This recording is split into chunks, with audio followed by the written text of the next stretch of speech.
Welcome back to the Shine Within podcast. Kim, a resilient and inspiring 60-year-old mother of three, has turned her personal battle with MS into a journey of triumph and empowerment. Diagnosed a decade ago, Kim defied her doctor's advice, choosing instead to take her own path to recovery and well-being. Her remarkable determination and strength led her to become the European champion in masters weightlifting in her age and weight category. This achievement is not just a testament to her physical capabilities, but also to her indomitable spirit. Kim's journey has been transformative, leading her to pivot from a successful career in journalism to becoming a health coach and dedicated to helping middle-aged women. She is passionately committed to guiding women to rediscover their vitality by reactivating and maintaining muscle mass. Her approach is a refreshing departure from traditional diet culture, focusing instead on nourishing the body and flourishing and health. Kim's story is one of courage, transformation, and the power of self-belief, making her a true inspiration to women seeking to embrace their health and vitality in midlife. Wow, Kim. It's an honor to have you on my show today. Thank you so much. Thank you. I can't believe this is me you were just describing. I was kept looking over my shoulder. Well, thank you so much for your kind words. That's really lovely. And I feel no pressure at all to live up to everything you said. Oh, but you're doing amazing things. And so I just love women who help other women because before in society and well, when I was young, it was all about competition. Who's better than so and so? And, we never really uplifted each other. We just kind of like talked. Well, I didn't, but I got hated on a lot, and people were like, oh, why is she doing this? Why is she doing that? But now we're in a place where we're just wanting to support people and their passions and what they're really good at. And just to help people. And I think that's why we're here on earth is just to discover our passion and to help others who want to have that type of life that you can go ahead and help them with. So thank you. Absolutely. Yeah. I so agree. And this is a lot of my work is about that, taking all the judgmental sort of spirit out of everything, because women tend to be hard on themselves to even say, oh, I'm useless. I have no this. I can't do that. And once you let go of that, everything becomes so much easier and healthier. That's right. And I was just sharing with you that in a period of my life, I remember I was like a gym rat. I was always going to the gym because one of my friends inspired me so much. Her name is Shara, and she may be listening to the show today or when it comes out.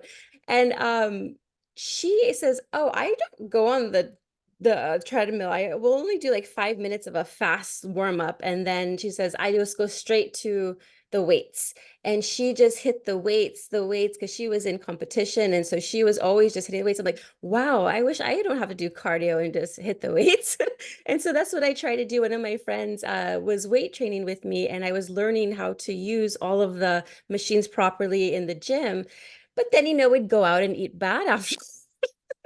Because we worked out late. So we would work out really hard and then we would go to Denny's and I ordered always like that super bird sandwich with like a milkshake. What was the point of that? I was in my early Wow. 20s, but it was just fun in the process. And I actually enjoyed it. And I met a lot of people in the gym and it was just a great experience. But I would love for you to share your personal journey and what inspired you to become a women's health coach focusing on strength and muscle. Yeah. So I used to go to the gym even before my health sort of deteriorated and started me on this journey. But I went to the gym in this spirit too of looking good, sculpting the body in the way that it was supposed to look from a society's point of view, and sort of stay fit, not gain weight. And then I was working as a journalist. I had three kids, small kids at the time, and we had just moved to another country. And I had regained a full-time employment. I had been working freelance as a journalist, following my husband around, who's a journalist too, looking after the kids, working from home. And then I had landed a job and I thought, wow, this is fantastic. This is the pinnacle. I am where I've always wanted to be. I have a family, I have kids, and I have a great career. And I've proven to everybody that you can have it all. You can have the family and the job. And I lived like this for a year. It was pretty tough physically and mentally. It was shift work because it was in a news agency, looking after the kids who had just arrived in a new country too and had to adapt. And it was about a year after we got there that I was literally struck down from one day to the next. It started with me seeing double. My eyes went across, which was very scary. The doctor sent me to the hospital right away. And then there were like batteries and batteries of tests. And I spent 6 weeks in the hospital. During the first 3 weeks, my legs became numb and number. And after 3 weeks, I couldn't move, couldn't even wiggle a toe. I was like paralyzed from the hip downwards. And the scary part was that they couldn't really tell what it was. They somehow knew it must be autoimmune because my body was attacking my own nerve cells. But since they have like these definitions, when the eyes cross, then it's called this, and then when the legs go, then it's called that. And since I had both and was like such a weird, rare case, they couldn't really make up their minds what was happening to me.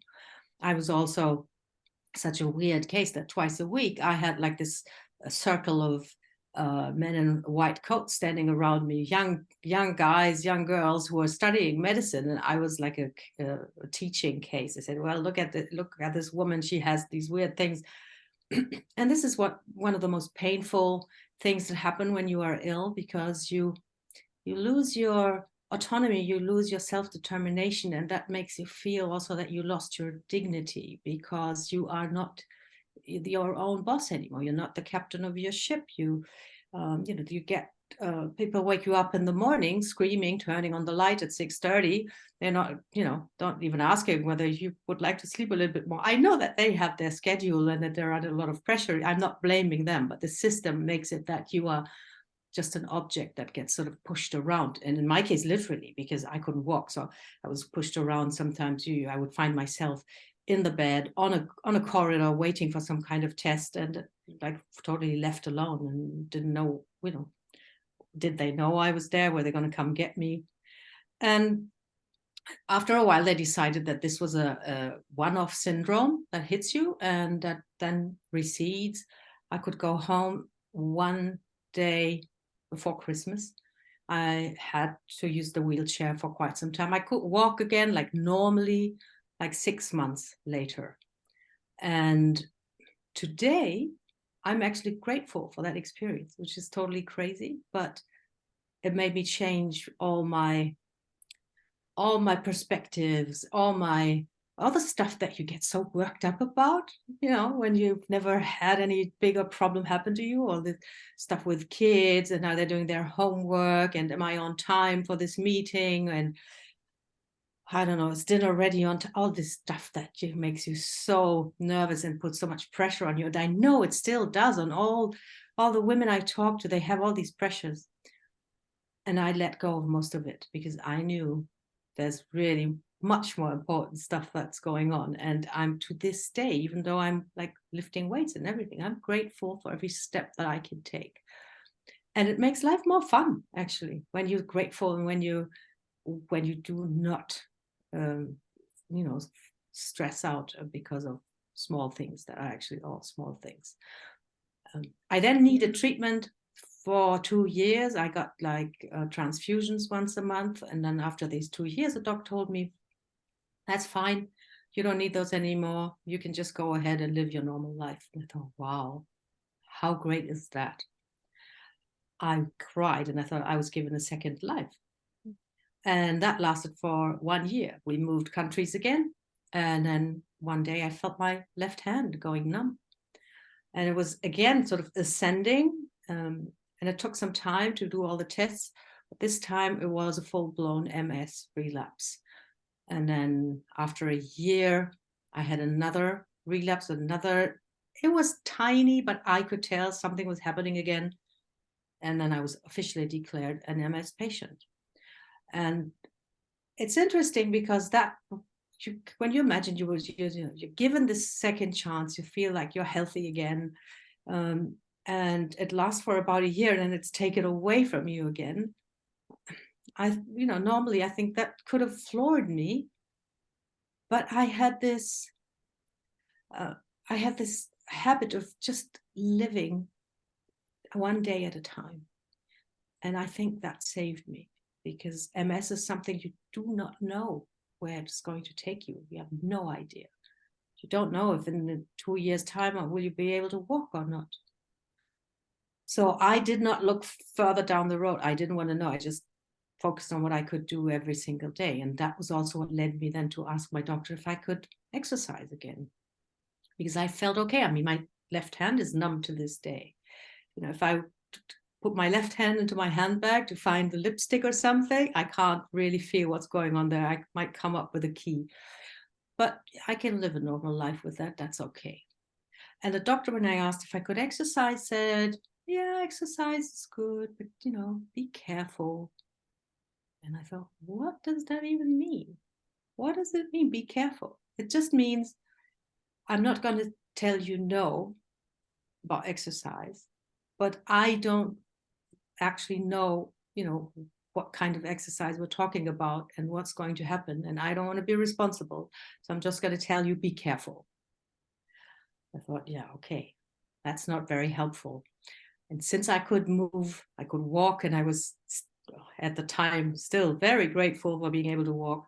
I just had this numb hand. I have some lesions in my spine, my brain, but they do not keep me from moving normally. So I thought, I'm going to go back to the gym.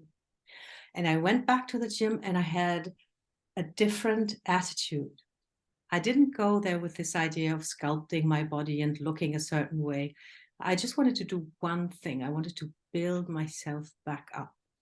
I wanted to become strong again. And that's a game changer, because you train differently, you feel differently. And after 2 weeks, it really works as fast as that. After 2 weeks, I felt like a new person, and I thought I could take on the world. And I've been getting stronger ever since, actually. So Wow. I was very, very lucky to be able to do that, and then also to, you know, be supported by my family and everything, to do something that the doctor had not really recommended. Wow, that is an amazing story, and thank you so much for sharing that because I mean, I've heard of some of my friends have had loved ones that had MS and they had struggled throughout the whole process where they can't even move, and it's very sad. And but I see what you did with your mind. You know, you're resilient. You're a resilient human being because you saw it differently, and you're like, no, I'm not going to listen to what the doctors tell me. I'm going to listen to my inner spirit because I know it's much stronger than whatever the doctors say, because you know yourself best. I always feel like doctors are very trained, educated, of course, but you know yourself best. They don't know you because they never lived inside you, your Yeah. spirit. And how amazing that you said, you know, I'm just gonna just build my muscles and just go for it. And I said, after 2 weeks, you just feel like a brand new person. That is incredible. So it is really your mindset as well and your heart. You're a determined person. And that's so beautiful that you're able to experience all that and now help others. Now, I was mentioning to you that when I was working out, I was into just, it was just for fun, you know, like but some areas, I don't know, it's because I was working out with one of my male friends, but he was lifting weights and I kind of wanted to show off, like, yeah, I can lift strong too, you know. But then I noticed I started getting like buff, and I'm like, oh no, I don't want to be buff. I want Lucky you.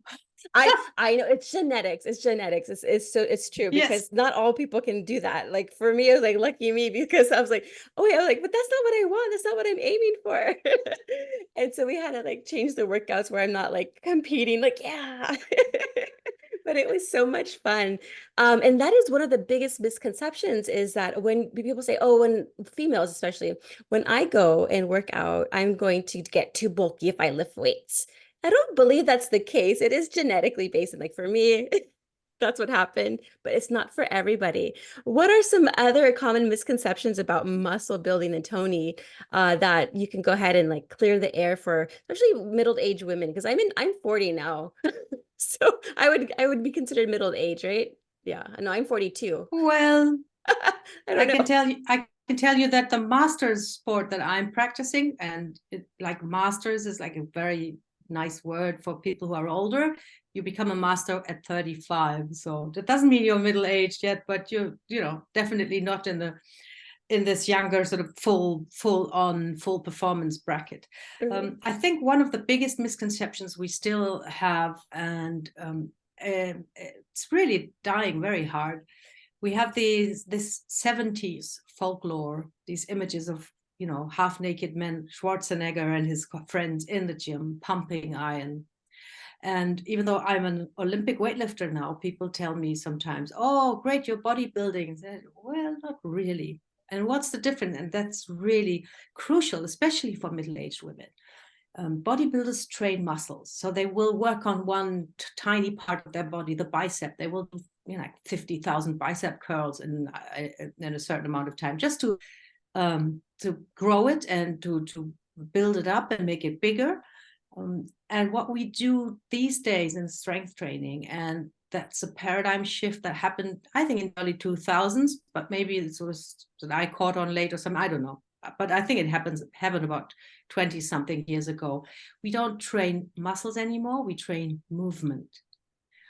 Because we want this functional aspect to be in the foreground. We want to make sure that what we're doing in the gym actually helps us make our lives easier, help us perform, do activities of daily living more easily, with grace and with joy, and without huffing and puffing, and without twisting our back or hurting our knees.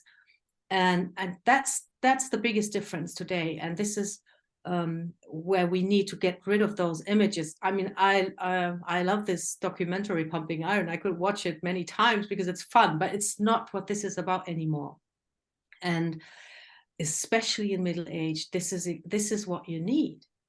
It will guarantee your functional independence also when you train movements, and the movements are mirroring what we do in everyday life. It's pushing and pulling and carrying. And when you imagine, you're in your 50s and maybe you have grandchildren, you want to roll on the floor with them. So this is the kind of things that we do these days.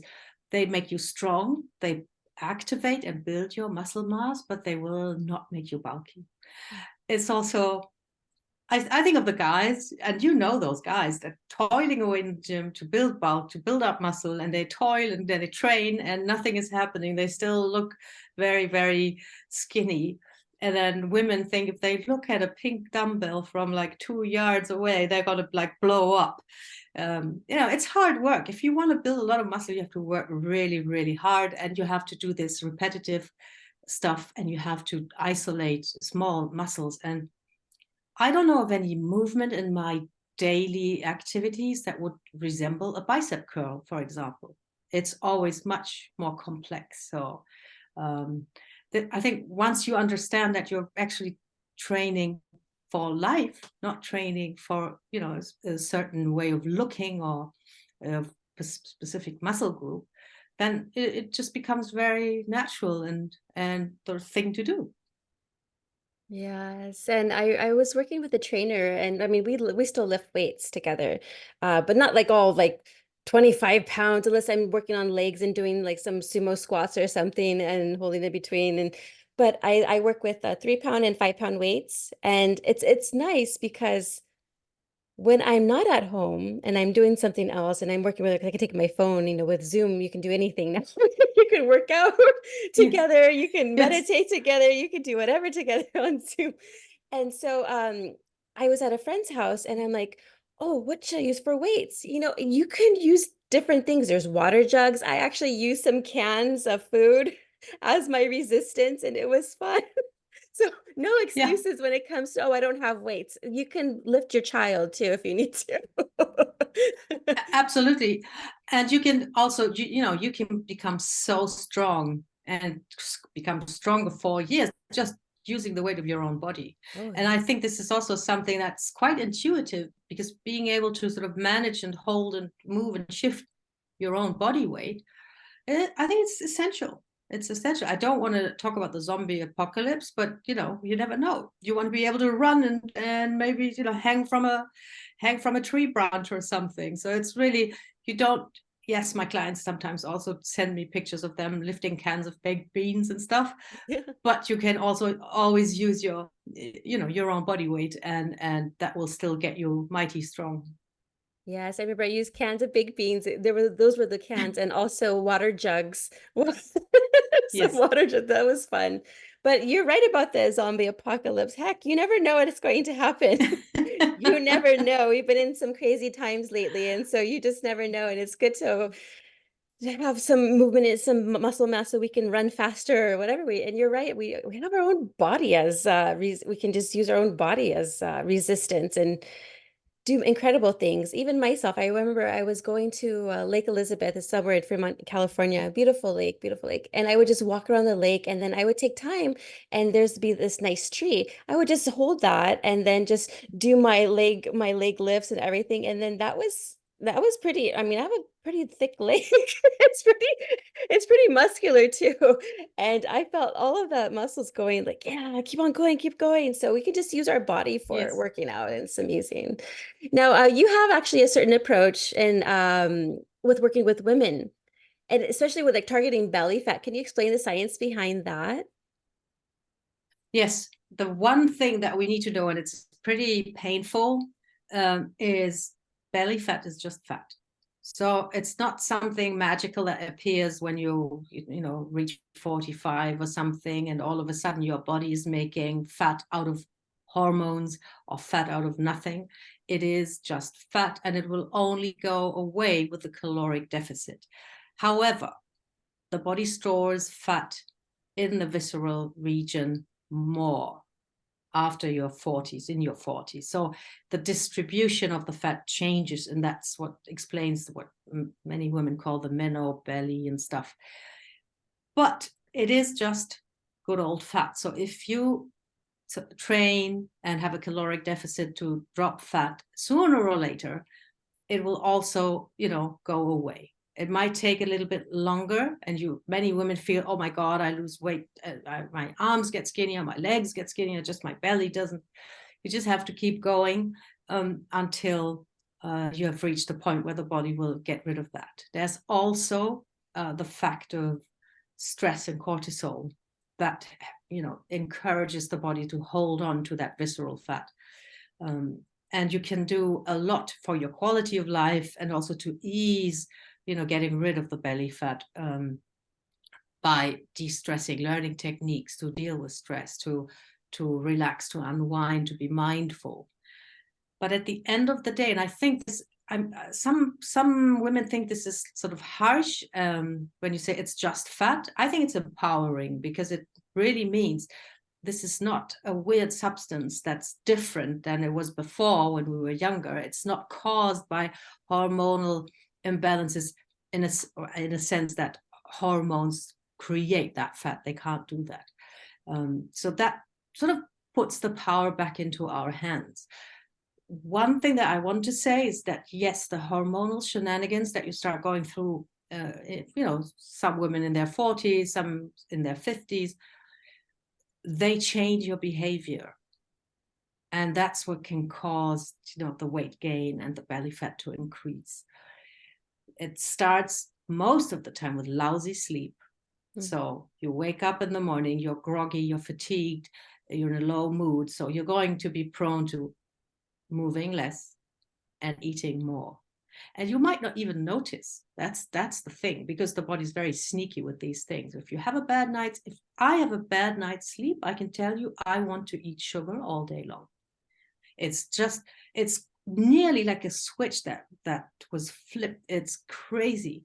And awareness can help with that. If you know, oh my God, yeah, I'm totally fatigued and exhausted, I didn't sleep properly, then you can be warned. You can know that your brain is going to keep nagging you and telling you, eat this, eat that, try that, this is going to give you energy, this is going to sort of perk you up. And I think it's helpful to just know, and then sort of be ready and try to not fall into that trap. But that's where the hormonal changes actually do have an impact on your health and your weight and everything, because the way you feel will affect your behaviors and the stuff that you do for your health, your fitness, and your weight. And if you're always very tired, for example, or you can't sleep, and sometimes that might be because of the night sweats, then yes, you will have a harder time looking after this. But awareness is all, and then you can try and take the reins back and do something about it. Yeah, awareness is key because sometimes it's hard to have good nights of rest, especially as a mom when you have little children, and it could be challenging. I wanted to ask you, what are your top, let's say your top tips for women looking actually to build more muscle in their lives and to tone? What would be the top tips you would tell them? If they're really serious about building muscle, the first thing I would do is find out where they are at physically, because you can find all sorts of fantastic workouts on YouTube. But if you haven't moved in a long time, you want to be careful and make sure that your muscle is actually connected to your brain. That sounds crazy, but the brain is very pragmatic.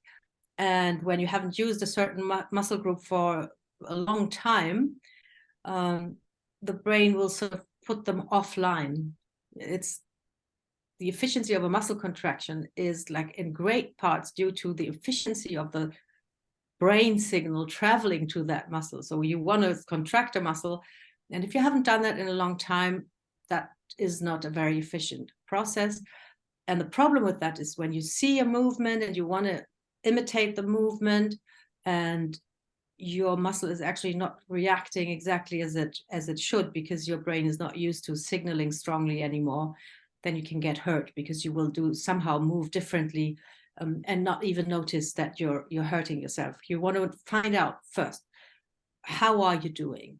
And then start very, very small. That's the biggest advice I can give. As small as possible. It must be so small that you think this is ridiculous. That's the the small that you want it to be, because you must be 150% sure that you can do it. If that's the case, then you will have positive reinforcement. You will be able to do it, feel good about yourself, then you will keep doing it. And this it's called self-efficacy. It just your confidence being able to fulfill a certain task is actually paramount for you to be able to do this. So when you believe in yourself, you're going to be much more likely to get things done. And that's why you need to start small. And I can just only plead with all the women listening to us. I know January is coming up and you're going to want to do something like really wild and crazy and powerful, the huge overhaul. And even if it's January, and even if you feel super motivated, you need to start small. I'm going to give an example that's something my clients mostly work out at home, for the simple reason that when you're new to training, and in order to train, you will have to pack your gym bag, you will have to hop into your car, drive for no matter how long, I don't know, could be even 15 minutes or 30. Then you have to go into the gym. Maybe it's a place you don't really know. You don't feel comfortable. You think all these weird people are looking at me and what am I going to do with all these machines? And then, you have to get changed again, maybe shower in the gym, pack your bag again, drive back home. That's a lot of obstacles in the way, a lot of things to overcome between you and the actual workout. And you want to reduce all these obstacles to an absolute minimum. So you make sure that you keep doing it and that you can keep doing it. Because if you have all these obstacles, just remember the first day in January when something goes wrong, and something will always go wrong. This is life, right? I don't know, you have to pick up your kids from school because they're sick, or your car breaks down, or whatever it is. That workout is going to go out the window first thing. And what I really recommend is do something. My clients start with 50 minutes at home, and the session is built in a way that you can actually do it in your pajamas, because I want it to be, zero resistance, or you could also say zero excuse, because there's, nothing in the way, nothing keeps you from doing this. And I think that's really important, and you're going to do yourself a favor with that. And it's the same for the eating, for everything. Make it really small, accumulate the small steps. They will give you confidence, they will give you positive reinforcement, and then that's how you build momentum. Momentum is really important, where you sort of keep getting better and better and enjoying it more and more, instead of having this huge big ass plan and then it goes out the window the minute something happens. And something always happens. Yeah, I was just talking to somebody recently. We are saying like New Year's resolutions and how everyone goes to the gym and they just like, oh, I want to lose weight. But you're so right about taking like little steps because when you're at the gym and you're like, I want to go full throttle, then you'll injure yourself. You'll be so sore the next day, and then that will then deter you from continuing your plan to go to the gym. So, and baby steps. So I was very ill, not very ill, but I was sick maybe 3 weeks ago, and my muscles were hurting. I wasn't well, and as I was starting to feel better, I'm like, I need movement. My body was telling me you need to move. And just my husband and I, we were just walking around the house, just walking literally around the house, because I wasn't well enough to go outside, but yet I was well enough to move. And just going up and down the stairs, walking, walking, walking, walking. I felt so much better, just that movement. And you can even start with something that small, just walking up, down the stairs slowly. That is exercise.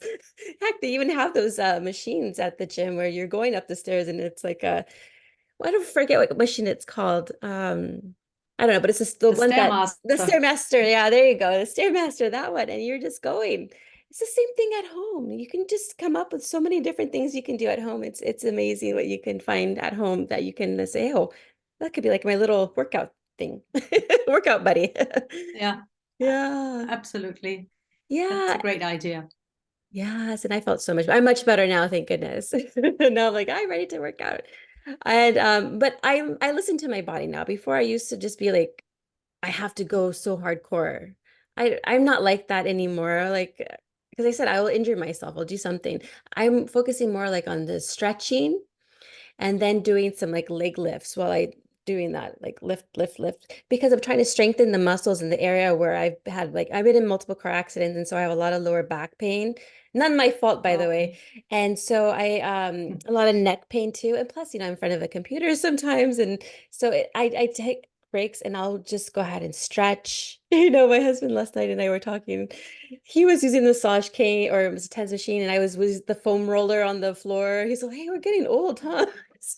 I said, I was because you were like, "Where's the massage cane? Where's the foam roller?" I said, "No, we're just taking care of our bodies. Our bodies are needing like extra support on, getting those muscles more relaxed, and I need like more strengthening in my legs because they're having like little Charlie horses." And so it was just funny that he said that. Oh, anyway, but can you also talk about the role of diet in muscle building, and what are some nutritional strategies you recommend? Yeah, the basic advice, it's also very, very simple.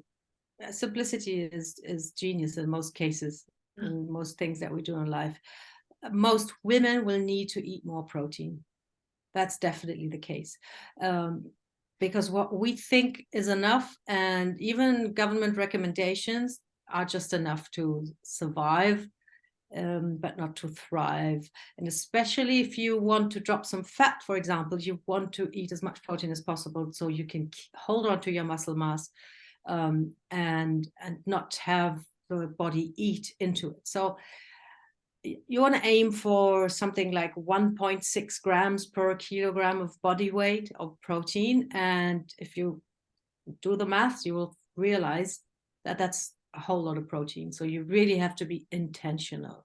Now, I don't want anybody to stress out, because that can happen, that, women get, they want to do it perfectly and they think, oh my God, I'm still lacking 3 grams here. I have to find something.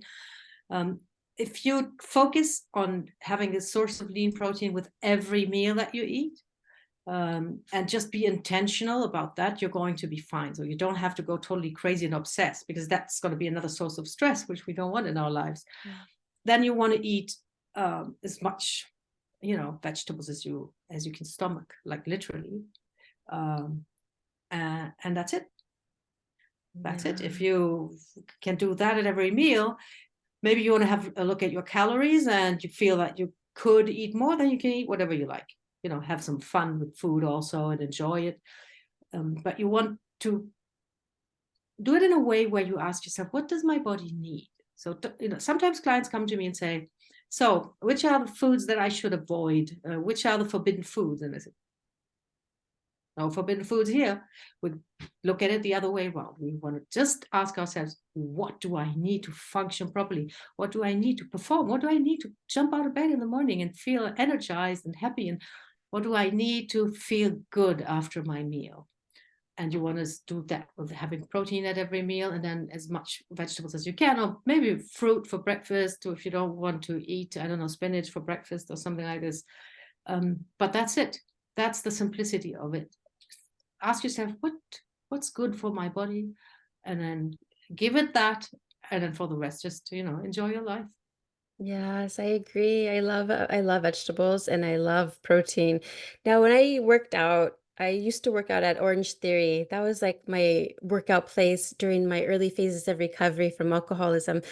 And I loved it. I loved doing the weights. I loved doing the treadmill. I loved doing the rowing. I loved it all. And I would always afterward go to 7-Eleven and get myself those muscle milks. Do you recommend protein powder before or during or after a workout or all three? So there's two aspects to this. The timing is by far not as important as we used to think. There was this idea that, in 30 minutes after the workouts, you have to get your protein in because that's when muscle protein synthesis is at its highest and stuff. That has been sort of mitigated a little bit. It's not quite as important. If you, in the 2 to 3 hours after your workout, you have a proper meal and you eat a decent amount of protein, you're fine. I myself do use protein powders because, as I said before, it's not easy to get all the protein in. And especially women, many women don't want to spend their day eating meat from, dusk to dawn, from dawn to dusk. That's the way. That's when we eat, not the other way around. So I think a protein powder, is a really good sort of supplement to help you get your numbers. But it's not essential. If you can manage, if you like dairy, for example, or if you want to eat a lot of meat, you don't need it. I think it's helpful, and most of the women I work with also find it helpful because it's just easier to hit your numbers and not stress out about it. And then for people who are vegetarians, for example, struggle a bit more in getting protein in. There's some really good mixes now in the protein powders where they can also then make sure that they get enough and don't have to worry about this too much. Yes, yes, I love protein powder. Actually, I always love making my smoothies in the morning time too. I was like, oh, they're so good. You get creative with them too. We just bought a juicer and then we've been putting ginger, carrots, apple, and then that's like our morning drink. And it's also good for our immune system. We noticed we haven't been, besides when I was sick with the food poisoning, when I had all the body aches, I haven't been sick Oh, with the yeah. cold at all since we've been drinking those healthy drinks. So we get creative at home. It's fun. Now, we were talking about sleep earlier and how it is very important to make sure you get rest because, even with high stress and you're not sleeping, it's not good for our bodies. What are some ways that we can improve on our sleep quality? Yeah, there are some simple ways actually, and extremely powerful, and we have discovered them quite recently. So the biggest factor when it comes to sleep rhythm and sleep quality is light. Our bodies are tuned into the natural light. And if you want to set your circadian rhythm and make sure that you're awake and activated in the morning and that you're getting sleepy and a bit more tired in the evening, you want to get out first thing in the morning and get some early morning light into your eyes. Some people like Andrew Huberman, who has a podcast on neurobiology and stuff, he's been shouting this from the rooftops for a long time now. I mean, like 2 or 3 years, I guess. It's the simplest. It doesn't cost a penny. It's the simplest, easiest way, and it really does work. I use that. I go out first thing in the morning when the sun comes up. So you want to have between 5 minutes and half an hour. It really depends also if it's an overcast day, you need a little bit more time. And I think, because I know that some people have really stressful mornings and can't even imagine going out, or maybe you live in a huge city and don't know how to do that. If push comes to shove, you can also stand 5 minutes at an open window, for example. Just get that light into your eyes. have your coffee there. It does not work through the window or through the windshield of the car. It has to be the actual light. And I can nerd out about this because I find it totally fascinating that at the beginning of the 2000s, scientists discovered that there are cells in our eyes only for that, to sense the quality of light. And when you think about it, it means we have cells in our eyes that sense the quality of light, so the position of the sun. So they actually sense the position of the Earth in the universe, which is absolutely amazing. And they do not work for image forming or anything, these cells. They're just for that. And we could use that to get good sleep. We must also make sure that there's no strong white light hitting our eyes in the evening, because that can disrupt the whole cycle. It's like food and digestion and the circadian rhythm. I like to see this, and many people use this image. It's really like a symphony where every note has to be played at a certain point in time, and has to be at the right pitch and everything. And you can really disrupt the system by being in very bright light in the evening. Then your brain gets confused and think, oh, what's going on? So I'm not going to produce that melatonin. You're not getting tired, and then your whole sleep quality will be impaired, and with all the consequences that we mentioned before on your behaviors, on your habits, on your well-being. So light is the biggest thing that you can use, the biggest lever that you can pull actually for sleep. There are other things too, like temperature and food and caffeine, but you want to have this light thing. You want to have that under control and use it really to your advantage to be able to get fantastic sleep. Yes, and I've heard about this too, about the sun going inside the eyes. And here they're selling us sunglasses all the time. We're supposed to be having that sunshine in our eyes. Not, don't stare at it forever, of course, but it's very No, important to don't have. look directly into the sun.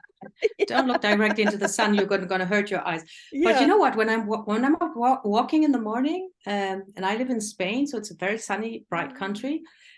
I've stopped wearing sunglasses in the morning when I go out, because I'm Yeah. going out for this, to get the sun into my eyes. Yeah. And I cross so many people and they're wearing sunglasses, and then I always ask myself, should I tell them that they should take them off? And then of course I don't, but I'm always thinking, why are you wearing sunglasses? You're out here, you're doing the right thing, but you're sort of blocking the light from your eyes. Don't do that. But I don't, I'm a bit shy. Maybe one day I will sort of walk up to them and say, hey, you should take your sunglasses off.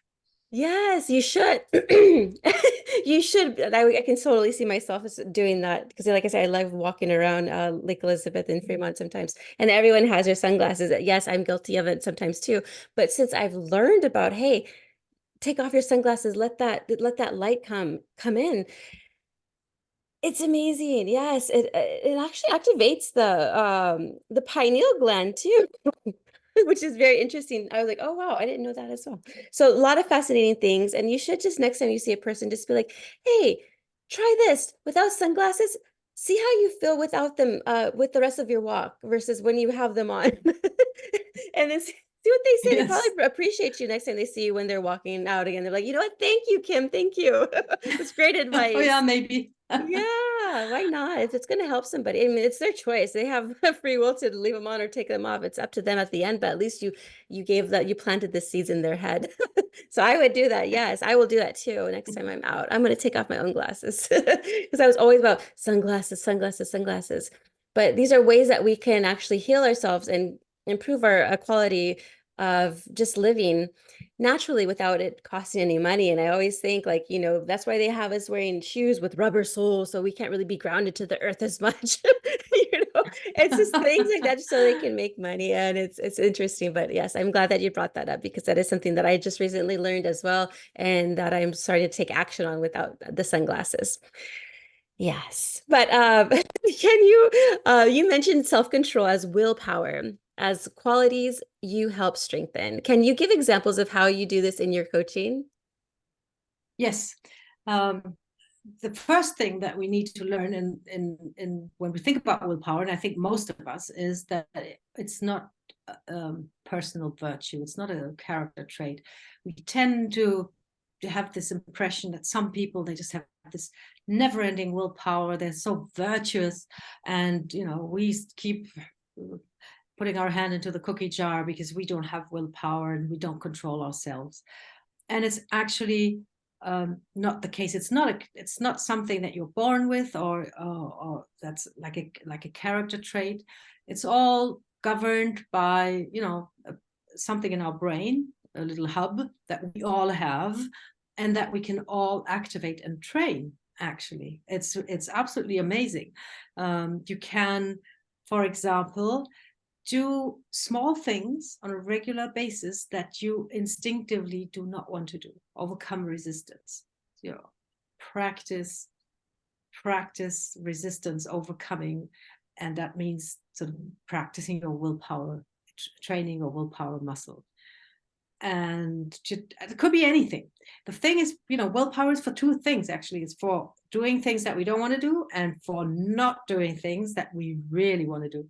So when you have these sort of tiny things in your life where you can practice, you start doing that. It could be, for many people, that works pretty well for a while, a cold shower, an ice cold shower, something that you really don't want to do. Looking forward to your hot shower, spending 10 minutes there, and then have a cold shower, overcome that resistance, and you're actually practicing your willpower muscle. You don't want to hurt yourself. You don't want to do anything crazy, of course, but that's something that you can really do. And now here comes the kicker, and I think that's the most mind-blowing thing of all. When you talk to people who we think have a lot of willpower, they will tell you that in their everyday life, they don't use willpower. They don't need willpower. What seems to us like an amazing feat, like they're always doing the right thing and stuff, they say, no, actually, there's hardly ever a situation where I feel that I need to use willpower. Why is that? Because they control their environment. They set their environment up in a way. It's just, it comes down to the simple thing. Just don't buy the cookies. You don't have them in your cupboard, you will not eat them. Mm-hmm. That's how easy that is. And habits also. Habits are a very, very strong factor, because things that you do habitually, you do not need willpower for. So you want to start building the things that you really want to do and somehow feel resistance to into your everyday life by starting small, as we said, and making it a habit. All these people who say they don't have willpower, do they go pick up their kids from school every day? Of course they do.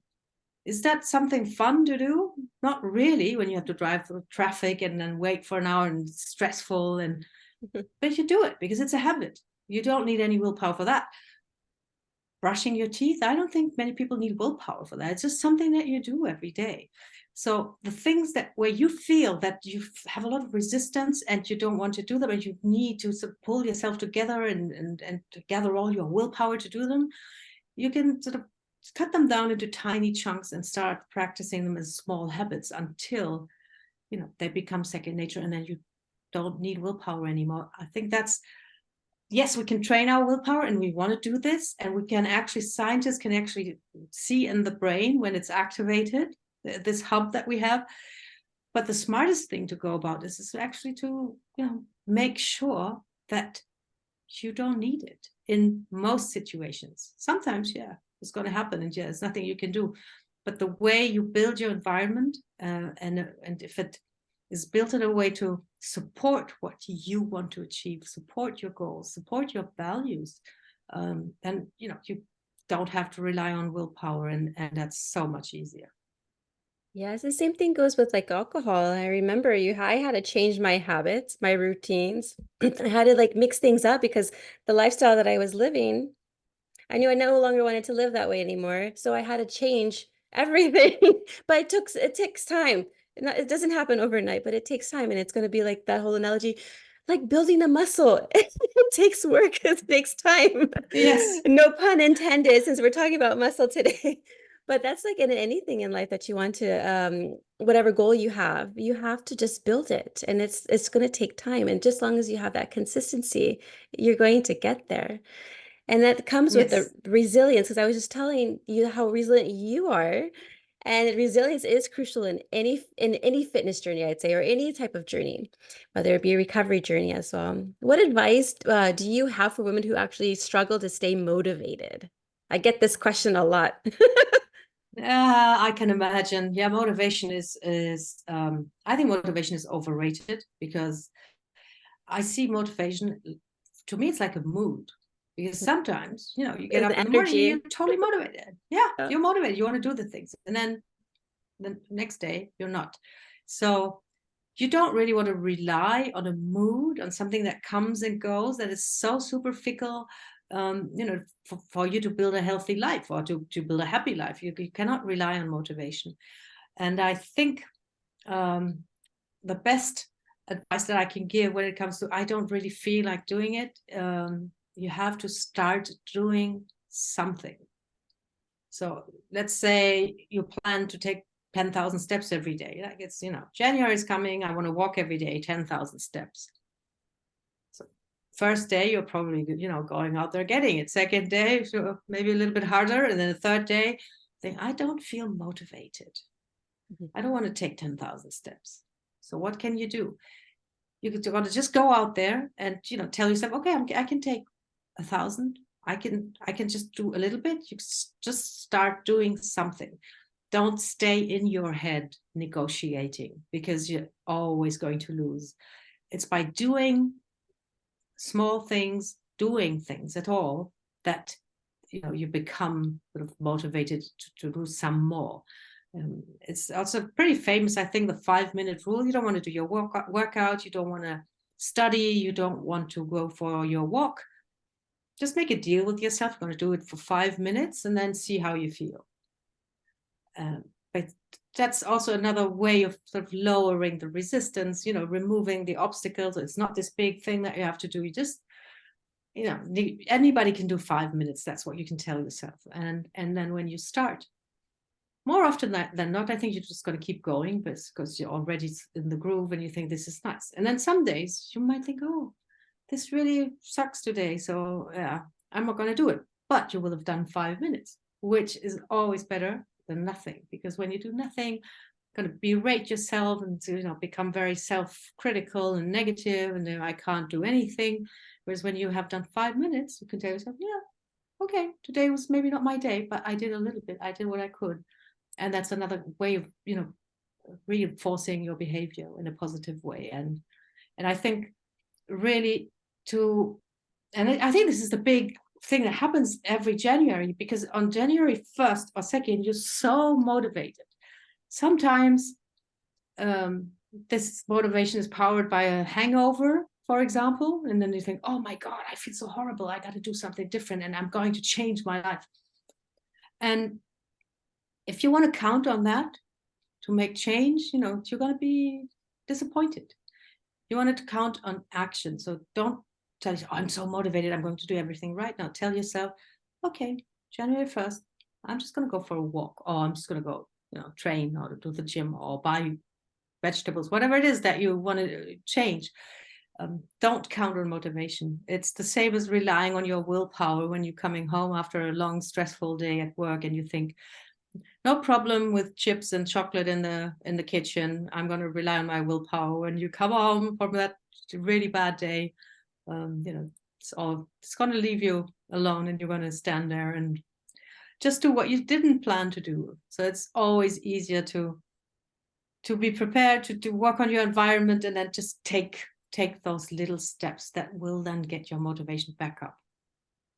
Yes, motivation is an energy. So I say, when you wake up and you have that extra energy, take advantage of that energy and do whatever you want to do. But give yourself grace when you don't have that energy, and just take it easy. Maybe your body's telling you, hey, I want to relax. Let your body relax. We were conditioned to just hustle and grind. You know what? Enough. We're changing right now. We're transitioning. We're learning about who we are, not having someone tell us how we're supposed to think, what we're supposed to do, but starting to listen to our spirit and let them guide us. Let it guide us in a way where we're like, you know what, I'm going to go ahead and take it easy today and not beat myself up about it. It's okay. Because I Yeah, wake up too that's like that. really important. I wake up, I'm in a bad mood. I don't know why. Do I know why? I don't know, but So I'm just going to probably either breathe it out, breathe, maybe take a walk outside and just kind of like change it up a little bit. But if I wake up extra happy, well, everyone in the household's going to know because I will be so happy. I feel so good. Everyone's going to be feeling good in the house. So you really just need to listen to your body and what you feel is best for you because everybody's body is different. And so, yeah, thank you for saying that baby steps are very important, like little by little. I love that. Speaking of steps, what are some everyday action steps you recommend for better overall health? This is beyond training, and this is also beyond eating. Okay. For me, that's meditating. I don't do much, 10 minutes. And it's also much easier than many people think. There's really great apps out there that you can use. And sometimes I think, oh, I don't have the time. It's too much. And then when I stop for a week, it's okay. I stop for 2 weeks, 3 weeks. I can tell. I wake up differently. There's something is out of balance. So I think mindfulness in general um, is something that is really extremely helpful. And it doesn't have to be any woo-woo thing or something. You can just watch your breath. You can just check in with your body during the day. That's mindfulness, all right. You don't have to sit, cross-legged and go or anything if you don't want that. Just in a very, very overwhelming, stressful situation, or any kind of situation where you feel you want to be more grounded or something, just check in with your body. Look at how are you breathing. You're probably sort of hyperventilating when you're very stressed out, and when you notice that, you I don't know why, but that's actually, there's science about this. When you notice and name even your physical sensations, they become less intense. So just check in with your body once in a while to think about, what am I doing? I'm standing here right now. So that can ground you. You're not always flying away in your head. I think breathing is also something that's extremely beneficial. And sometimes you might have to start practicing. If you haven't breathed very deeply or consciously for a very long time, you might find it difficult to actually find your breath in your body, something that you want to practice. And then what else? I think laughter is something that you want to look for as much as you can. I think it's great for health. Laughter is it's so relaxing. You can let go, and you also connect with people in laughter. So that's something to look for and make use of as much as you can. Yes, laughter is the common language amongst everybody here on earth. Everyone loves laughter. I mean, someone says, "Oh, it's the best medicine." It is, and even working your stomach muscles as well as when you're breathing deeply within your belly into your chest, you're working those stomach muscles also. So those are good two practices, like kill two birds in one stone. Yes. Yeah. And yeah, so where can our listeners find you, follow you, work with you? Yes, they can find me on Facebook with my name, Kim Rahir, where I share what I'm up to, share a lot of tips and thoughts sometimes about things. And my website is kimrahir.com. And on there, if you want to, you can take a free assessment on where your health and your strength is. So it's a deep health assessment. I'm not only going to ask you, can you knock out 5 push-ups? It's a complete holistic approach to health, and it's a very good place to start, to really sort of be honest and ask yourself, how do I feel actually right now, and what would be the best next step for me to take, because that's different for everybody else. So that assessment you can find on my page. Just click on it and get a result right away, and then that can help you move on and start getting better. That's awesome. And finally, what's a typical success story you've seen in your coaching? And what can our listeners learn from it? Yes, so it's what's very typical, and I love that, is that most women come to me for weight loss, and we actually achieve that. but it's never, through dieting or anything. But what they love most, and they go through this journey, and then sometimes after a few weeks, sometimes after a few months, they realize that they're feeling so strong, and that it makes such a difference in their life, that they carry themselves differently, more proudly, they stand taller. Or it could be just a simple thing. One of my clients is a singer, and she has to carry her equipment around. And then one day she told me, "Oh my God, it was so easy. I could carry this so easily." And then they realized that this part of the process is the one that's most empowering and exhilarating. So yes, they drop pounds and kilos and fit into their clothes again, but through the journey they realize that the really great thing and the really great achievement, and that they're proud of that and they feel good about that, is actually being strong. And that has the biggest effects on their daily lives, even bigger than wearing your favorite clothes again, which is fun and great, but it's not as deep a joy as doing your first full push-up, for example. That is really very, very powerful as an emotion. Yeah, absolutely. Wow. Well, thank you so much, Kim, for joining me today. Is there any last thoughts or words you would like to share? Well, that's just this one thing that helped me so much when I was in a bad place. And I think that's something that can help anyone who feels that they're not feeling right, or that they're having it really hard at this point in time. And that is, um, let go of the big picture. Look just at what's in front of you right now, and how you can make even the next minutes, or the next day, or the next meal, um, you know, just worth it, a little bit better, because that can take a lot of pressure out of your way of being. The big picture, the long road, the big ass goal can be very stressful, actually, and intimidating, and anxiety inducing.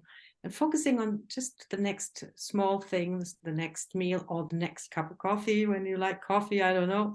Um, I think that can be very, uh, you know, like relief from the pressure that the big picture sometimes puts on us.